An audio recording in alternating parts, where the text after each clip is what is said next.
اور دیگر جو ان کی ایکٹیویٹیز جو ہیں تدریسی جی وہ بھی جاری رکھتے ہیں. تو ہمیں یہ بہت بڑی خوشی ہے کہ اور ہم کچھ نہیں کر سکتے اپنے طور پر. اگر ہر بندہ اپنے اپنے حصے کا اگر کام کر جائے تو الحمدللہ یہ ہماری مشکلات ختم ہو جاتی ہیں. ہماری یوتھ جو ہوتی ہے وہ آگے نکل کر اپنا جو نام اور اپنے ملک کا نام روشن کر سکتے ہیں. بالکل زبردست. اچھا اقبال بھائی، آپ کے واقعے ایسے بھی ہیں جو بہت زیادہ وائرل بھی ہوتے ہیں. ایک تو بھتہ خوری شروع ہو گئی تھی یہاں پہ، ٹول پلازا ایک جو ہے غیر قانونی کھولا تھا. آپ نے بہت زیادہ اس میں اپنی ایک آواز بلند کی تھی جس سے یہ جو ہے بھتہ خوری ختم بھی ہو گئی تھی. وہ واقعہ تھوڑا سا ہمارے ناظرین کو بتائیں.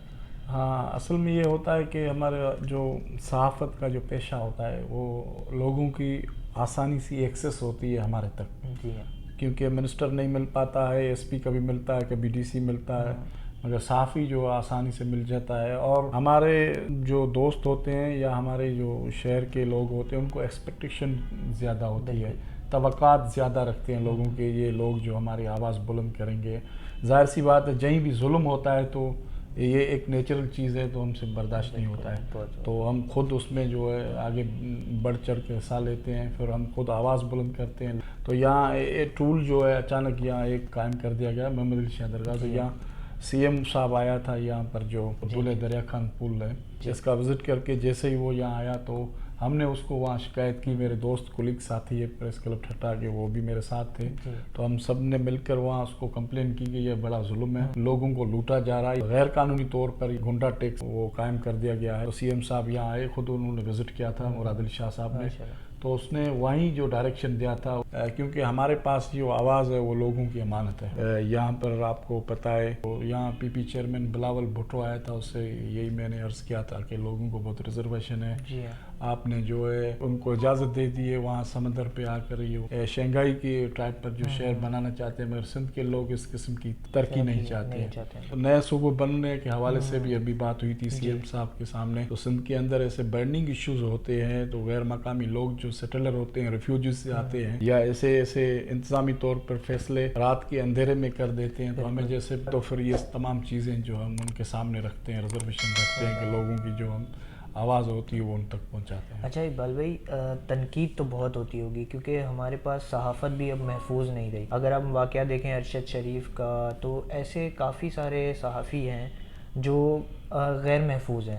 تو آپ پر بھی ایسی تنقیدیں تو بہت ہوتی ہوں گی کیونکہ آپ ہی ایک واحد شخص ہیں جو اس ہمارے ضلع میں جو ہے بے باکی سے آپ جو ہے سوال پوچھ لیتے ہیں. تو اس بارے میں بتائیں کہ کیسی کیسی تنقیدوں کو آپ کو پیش آتی ہیں. ظاہر سی بات تنقید برائے اصلاح ہونی چاہیے، وہ کو ویلکم کریں گے بالکل. مگر تنقید صرف اور صرف ایک ذاتی جو ہوتی ہے کیپیسٹی میں تو وہ ظاہر سی بات ہے. اور تنقید ساتھ ساتھ پریشر بھی ہوتا ہے، بہت بڑا پریشر ہوتا ہے جب ایسی چیزیں سامنے آتی ہے. تو میں کئی مراحل سے گزر چکا ہوں، بڑے بڑے امتحانات سے گزر ہوں، بڑی بڑی جو پوچھ گچھ ہوئی ہے ایسی بات نہیں ہے. کافی سارے اداروں میں بھی ہم سے ان چیزوں کے متعلق جو ہے بات چیت کی ہوگی اور پریشر بھی آتا رہتا ہے. حکومتی سطح پر بھی پریشر آتا ہے اور فیوڈل مائنڈ جو لوگ ہوتے ہیں کئی جو مرتبہ ان کی طرف سے بھی پریشر آتے ہیں. ظاہر سی بات ہے آپ کو پتہ ہے کہ جو فطرت کے شہید ناظم جوکھیو وہ کیس تھا تو وہ بھی ہمارے جو ٹھٹا کے صحافی دوست تھے میرے اور کولیگس تھے، میں بھی ان میں شامل تھا. تو اس کیس کو ہم نے ہائی لائٹ کیا تو ظاہر سی بات ہے اس کا بہت بڑا پریشر جو تنقید کا سامنا کرنا پڑا. اور دو پہلو ہوتے ہیں، ایک کہتے ہیں پازیٹیو اور نیگیٹو. تو الحمدللہ ایسا نہیں ہے کہ تنقید والے لوگ جو ہوتے ہیں اور جو پازیٹیو لوگ ہیں وہ سراہتے ہیں ایکٹیویٹیز کو، وہ ساتھ بھی دیتے ہیں اور ہمارے ساتھ جو ہے کھڑے رہتے ہیں. تو ایسے بہت سارے واقعات ہیں. جب جمپیر میں جو ہے ایک خاتون تھی، اس کے 4 جو بچوں کا واقعہ تھا، بلائنڈ ایک مرڈر تھا، 5 ایک ہی گھر کے ایک ہی خاندان کے. تو وہاں ہم گئے تھے اسی وقت ایٹ اے ٹائم اور ہم نے تھانے کے اندر دھرنا دیا تھا. ایز اے جرنلسٹ جو ہماری ذمہ داری نہیں تھی اگر ہم نے محسوس کیا، کیونکہ اس وقت یہ ایس ایچ او جو فرار ہو گئے تھے تھانے سے اور بھاگ گئے تھے. جب ہم نے احتجاج کیا، آواز بلند کی، ہمارے ساتھ جو اللہ اس کو جنت نصیب کرے مرحوم ادیب تھے، بڑے تاریخ دان سائیں رسول بخش ترس، وہ بھی ہمارے ساتھ بیٹھ گئے تھے تھانے کے اندر. اس قسم کے بہت سارے واقعات ہیں. ایسے جو ایدی سینٹر پر جو ایک لینڈ گریبر نے قبضہ کیا تھا، اس میں بھی ہم نے بڑھ چڑھ کر حصہ لیا تھا، وہ قبضہ ختم کرایا. بالکل. اور جو چلیا ٹول ٹاکس تھا اس پر بھی ایسے بہت سارے مسائل. یہ ابھی ریسنٹلی 4 سال ہو گئے ہیں یہاں پر جو مکلی گرلس ہائی اسکول کی بچوں کی پلاٹ پر بندے نے قبضہ کر لیا تھا. تو وہ اس قبضے کے خلاف میں نے آواز بلند کی اور اس کا نام جو ایکسپوز کرنے کے لیے کوئی تیار نہیں تھا، تو میں نے اس کا نام لیا تھا. تو ایک پروگرام تھا الیکشن کے دوران ہی، 4 جو کینڈیڈیٹ تھے میں نے MPs کے، تو وہاں ایک ڈبیٹ تھی.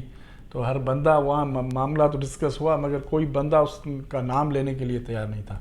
تو میں کھڑا ہو گیا، اس کا نام لیا. پھر آپ کو پتہ ہے وہ میرے خلاف ریزولیشن پاس ہوئی اور میرے خلاف سوٹ داخل ہوا. 4 سال ہو گئے ڈیفیمیشن کا سوٹ میرے خلاف یہاں کورٹ میں اس بندے نے ایڈمٹ کیا. میں اس کو فیس کر رہا ہوں. اس کے ساتھ ساتھ اسی بندے نے جو ہمارے خلاف جو ہائی کورٹ میں پٹیشن دائر کی ہے. تو ہفتے کے 3-4 دن ہم وہ عدالتوں میں ابھی تک وہ چل رہا ہے. ابھی تک وہ چل رہا ہے. تو اس قسم کے اور جو مافیا ہوتی ہے وہ اسی قسم کے لوگوں کو جو ہے ڈرانے کے لیے، اس کی آواز کو دبانے کے لیے، پیچھے دھکیلنے کے لیے کرتے ہیں. تو وہ اس کا وقت جو ضائع ہو. اچھا اقبال بھائی، لاسٹ میں آپ یوتھ کو کیا میسج دیں گے، اور یوتھ کے ساتھ ساتھ آپ ان صحافیوں کو کیا میسج دیں گے؟ کیونکہ لفافہ صحافی تو ایک تو ٹرم ہے، وہ مشہور ہو گیا ہے، وہ لے کر جو ہے وہ خاموش بھی بیٹھ جاتے ہیں، کوئی کام ایسا نہیں کرتے، کوئی بات ایسی ظاہر نہیں کرتے.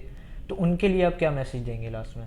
بات یہ ہے کہ صحافت بہت ایک عظیم پیشہ ہے. میں سمجھتا ہوں یہ عبادت ہے اور مشکل ترین کام ہے. مگر جو ابھی حالات ہیں اس وقت جو چل رہے ہیں وہ صحافت کے حوالے سے بہت خطرناک جو ہیں وہ حالات ہیں. صحافت جو ہے وہ اس کا معیار بہت پست ہوتا جا رہا ہے. بہت ساری ایسی مافیائیں ہیں وہ اس صحافت کے عظیم پیشے میں جو ہیں داخل ہوتی جا رہی ہیں، جس جرائم پیشہ افراد اور وڈیروں کے جو ٹاؤٹ لوگ جو ہیں اس قسم کے، بتا جن لوگوں نے اپنی زندگیاں جو وقف کر دی اس پیشے کے لیے، اور جن لوگوں نے سختیاں برداشت کی، جن نے کی جیلیں برداشت کی، عدالتوں میں گھیرے ہوئے ہیں، تو ایک صحافت کے معیار کے اوپر وہ کمپرومائز کرنے کے لیے تیار نہیں ہے. تو ان کے بیچ اگر ایسی کوئی کالی بھیڑیں شامل ہو جائیں اور صحافت کو بدنام کرنے کے لیے، تو ظاہر سی بات ہے وہ پھر معیار جو پست ہونے کے ساتھ ساتھ اوورآل جو معاشرے کے اندر ایک رائے جو بنتی ہے، تو تمام صحافیوں جو اپنی اچھی ساکھ رکھنے والے جو صحافی ہوتے ہیں تو ان کو بھی جو ہے ظاہر سی بات ہے مشکلات کا سامنا کرنا پڑتا ہے. یہ اسی ایک کی ٹرم جو یوز ہوتا ہے کہ بتا خور لفافہ صحافی. تو میں